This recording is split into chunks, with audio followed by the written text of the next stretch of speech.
Hey guys, welcome to a brand new episode of Talknology. I'm Ananthan. I'm Amartya, and today we have some very interesting topics for you. So, without any further ado, let's get straight to the news.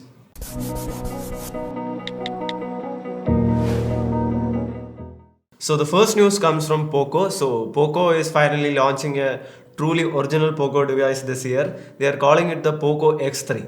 Obviously, it has quad camera setup. So how do we know about this device? So POCO's product marketing manager and global spokesperson Angus Kai-ho, I'm assuming that's his name, has teased the POCO X3 on Twitter. The tweet confirmed that the POCO X3 will feature a 64 megapixel primary snapper at the rear and also an ultra wide angle lens too. So we are not sure what the other two lenses are. Still, it will have a fingerprint scanner on the power button like the last version. And earlier this week we also got some spec leaks from the popular leaks guy Ishan Agarwal. Yeah. And apparently, the POCO X3 it's gonna have an IPS display like the X2. It's gonna have a 6.67-inch IPS LCD panel, 120 Hz, of course.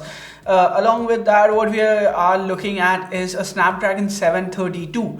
So probably an improvement from the 730G, but not as huge an improvement as personally I was hoping for. I was hoping for more like a 765 or something like that. Anyway, the battery, well, that's fairly good, right? 5160 milliamp hours. Yeah. So along with that, what else do we have, Ananthan? We also have a 33 watt fast charger on board, and as of the touch sampling rate, it's 240 Hz. And when will this device be launching? It's supposed to be launched on 8th of September. So are you excited about it? Kind of, like I'm lukewarm about it. I mean, after the last few POCO devices, especially the POCO X2 and then the M2 Pro, with the leaks of the C3, I don't know actually. Like, let's see when it launches. I mean, there's like a lot of mystery surrounding this device, how it's suddenly coming out. There are also like, I think 4 designs that have been teased. Yeah, and some of them I'm not at all a fan of. So, guys, fingers crossed. Let's see how this goes. Yeah. For the second news of the day, we have some very interesting leaks coming out from none other than OnePlus. Following hot on the heels of the OnePlus Nord launch, it looks like this company is now aiming at the budget segment. And by budget, I mean like truly budget, like around the 10 to 15K segment. The leaks points towards a $200 phone, so that's converted around 13 to 15K in Indian rupees. And this phone that's codenamed Clover at this point, what we are going to see is IPS display, 720p actually. 6000 mAh battery with 18 watt fast charger. And along with that, I think we are gonna get Snapdragon 460. Yeah. And to the back, we are looking at a triple camera setup, 13 megapixel with 2 other lenses, which are like possibly 2 macro. megapixel, macros and depth sensor. So as of the storage variants, there is like 4 gigs of RAM and 64 gigs of onboard storage, and that's pretty much it, right? Yeah. So what do you think of this? Like, it kind of sounds like an M series phone that's running on Oxygen OS, right? Yeah. 6000 milliamp hour battery, like an HD plus display. That's not even AMOLED, so yikes. Yeah. And Snapdragon 460, 13 megapixel primary, kind of looks boring to me. Yeah. What do you think? Actually, OnePlus here is, I think they are trying to like market their Oxygen OS, like the fluid experience, to a lower tier customers, so that they could lure in more customers based on the user experience, because that's honestly the best part of a OnePlus phone, right? That is, but do you think with a Snapdragon 460, it's a 460, right? Yeah. So with a Snapdragon 460, the experience would be fluid, and it's got an HD plus screen. I don't know, man. I'm like hugely skeptical about this. But for a 13K phone, you can't complain. Actually, you can complain, but it's a OnePlus phone. We'll wait and find it out, right? Yeah. So for now, let's move on to some better news from some more flagship devices. The iPhone, in fact. So leaked screenshots from iPhone 12 Pro Max unofficially confirmed LiDAR and 120Hz display. So before this, we heard news like the new iPhones would not have high refresh rate displays because of supply issues. But this leak shows that this is a PVT or a production validation prototype, and this leak shows that it will have 120Hz display and also the LiDAR sensor that we have seen in the iPad Pro. Yeah. And guys, I mean, generally, you know, we always say take leaks with a pinch of salt, but this leak comes from John Prosser. Like, if you guys don't know, John Prosser has been one of those guys who has been consistently right about iPhone leaks. He's even the first guy to leak the iPhone SE 2020, and now he comes up with this leak. And as far as PVT goes, that basically means it's almost a finished device. It's one of the first production devices off the production line that's sent back to the companies for validation and other purposes. So this isn't like an experimental unit. This is almost a finalized unit. So we can expect the iPhone 12 Pro Max at least to have 120 Hz refresh rate on board. Yeah. So that's great news, right? Yeah, it is great news. Okay, moving on to some graphics card news, and yes, it's more Nvidia's news because hey, the Ampere launch is just around the corner. In fact, it's actually leaked that the Nvidia is going to be launching their new cards, the 3000 series cards, on September the 1st. And following up on those leaks, we have some new, not leaks exactly, but ECC filings, which reveal that MSI has been working on the Ampere series cards, and they have filed registry for 29 graphics cards. Okay, so guys, let me make something clear. These are not 29 separate graphics cards. It doesn't mean like Nvidia is launching 29 cards. They are still presumably launching just 4 variants of the RTX 3000 series, but these are like different variations that MSI will bring in. So there might be, single cooler cards, twin cooler, triple cooler, water cooled. So different variations at different price points based on the same core architecture. As for what this architecture is, how many CUDA cores we are gonna have, we don't really know anything. But the most interesting news that has come out is the 3090 is supposed to be coming in with a 12-pin connector. Now guys, we haven't really seen a 12-pin connector graphics card yet. So I guess that would mean we would need a new sort of adapter so that we can presumably get a Molex connector to Molex to a PCIe connector, because there won't be enough normal connectors. There won't be enough normal 5-volt connectors, right? So that's going to be interesting. And what's even more interesting is the price point. It's supposed to be $1,400. So yeah, that's one pricey graphics card, right? Yeah, that's gonna be one expensive graphics card. But hey, at least if it can run Microsoft Flight Simulator 2020 at over 60 FPS, I'm happy.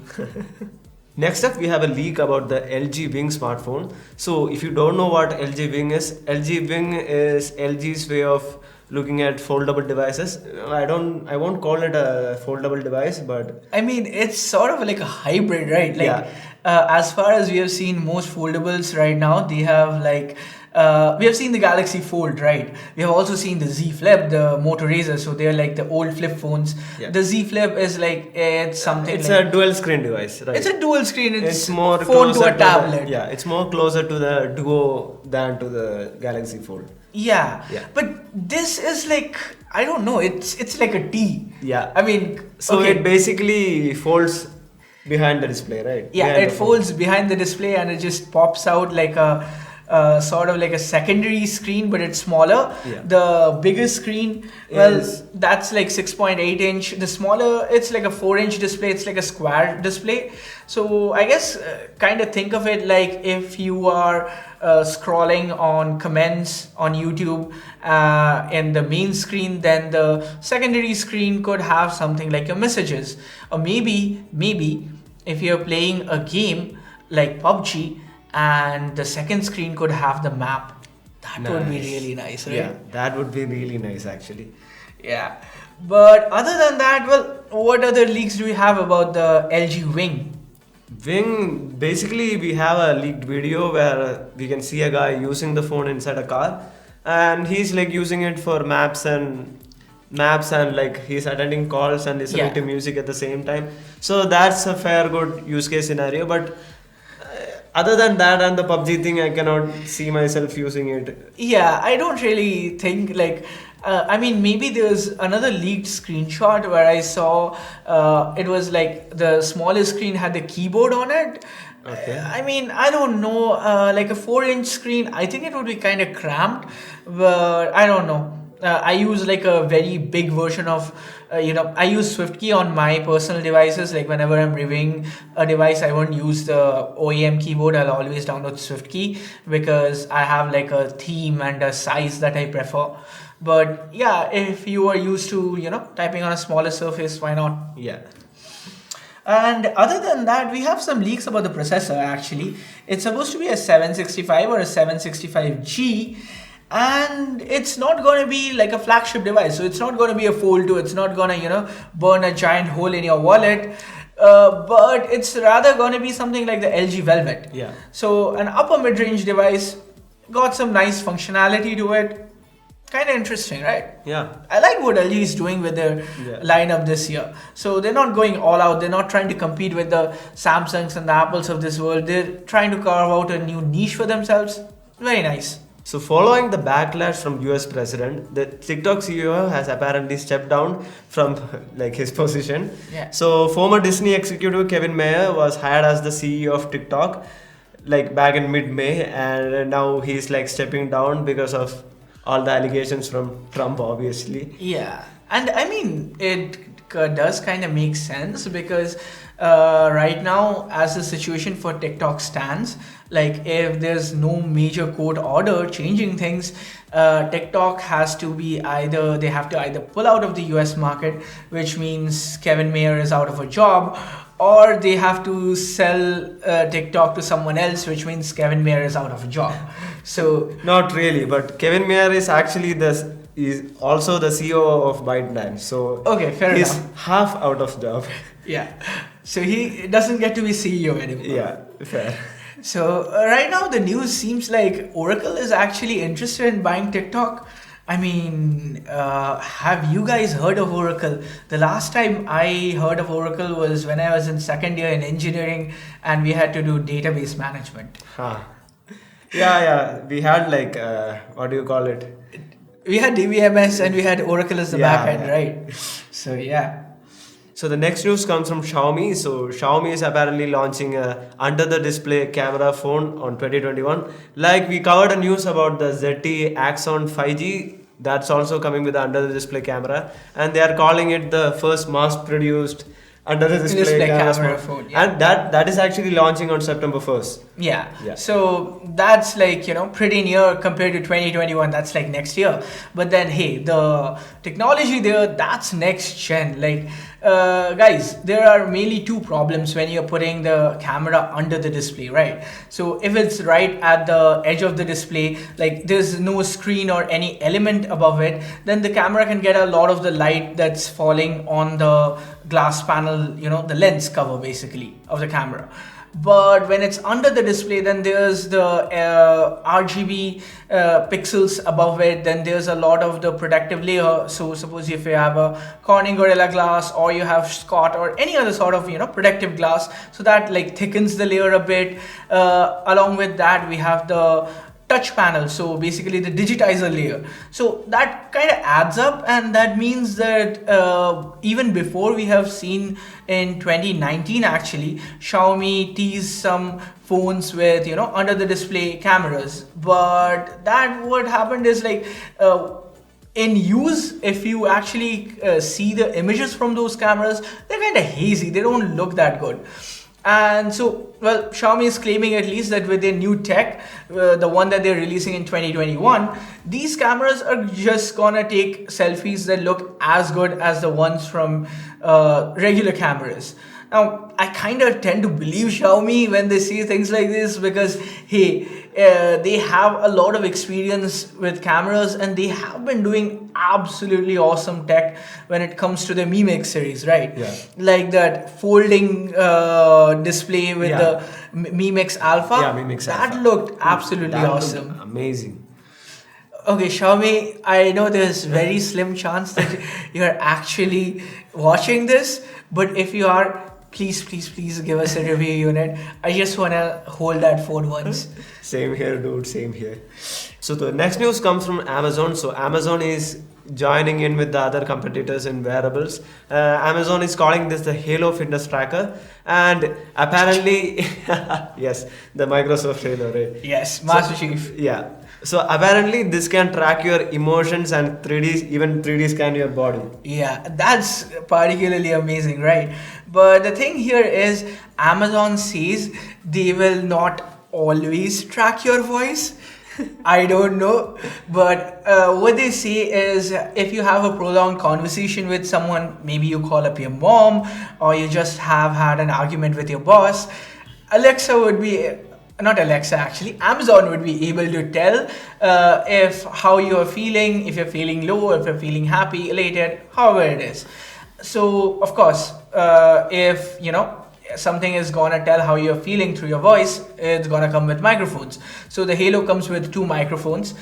Interestingly, it doesn't have a display. Yeah. Right. So that's kind of The module is not even on top of the band. yeah, so it's like a very interesting design. It does have heart rate tracking. Yeah. It does have. It doesn't have even GPS, right? I think it lacks GPS, but it has like generic stuff like activity tracking, heart rate monitoring, sleep tracking, Yeah. and like all those stuff.